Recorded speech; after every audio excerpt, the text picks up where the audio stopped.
He's Peter Sands, CEO of Standard Chartered. Thank you so much for being on Bloomberg. Great news. After months and months of the European Union not doing very much, we finally have a coordinated action. Does it make you feel safer in your role as CEO? Well, as you say, these are very big numbers, and I think it's quite impressive the degree of coordination. But I'd make two observations with respect to this package. One is, once again, it proves that if you act late, you have to act very big. And there's an element of sort of catching up with events in the markets here.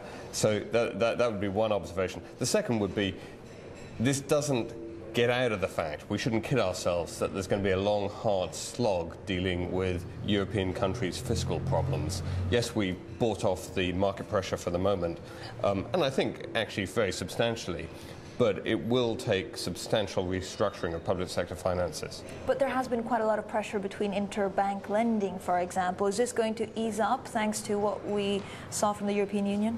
I think the immediate concerns you saw in the interbank markets last week, will ease up. I'd be surprised if they didn't. Would you today rule out a double-dip recession? I think the world is still in an improving but quite fragile position, because we have still a lot of deleveraging still to happen, and as we have seen, deleveraging never happens in a very smooth or comfortable fashion. And there is also this issue of when are the central banks and governments going to begin the exit strategies from all the stimulus. And actually this has now been postponed once again in terms of the central bank stimulus. It does seem like it's a very difficult time to do business in Europe, to do business in the UK. You're more focused, of course, on the emerging markets. There's also talk of possibly listing some of your stakes in either India or Shanghai. Is this something that you're looking at actively? We are focused on Asia, Africa and the Middle East, and as you say, these economies are in a very different position from those of Europe and North America. And we have seen very good growth in these economies. They've bounced back. But the world is very interdependent, as we've seen demonstrated over the last few days.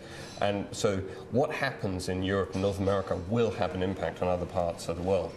As for our plans to list, we are looking very seriously at listing in India, and in due course would like to list in Shanghai as well.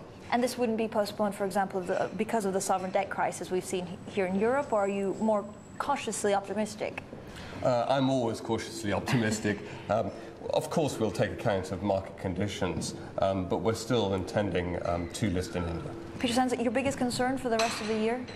I think we have a problem of still very high levels of debt, particularly in the Western world, and the global macro imbalances still exist.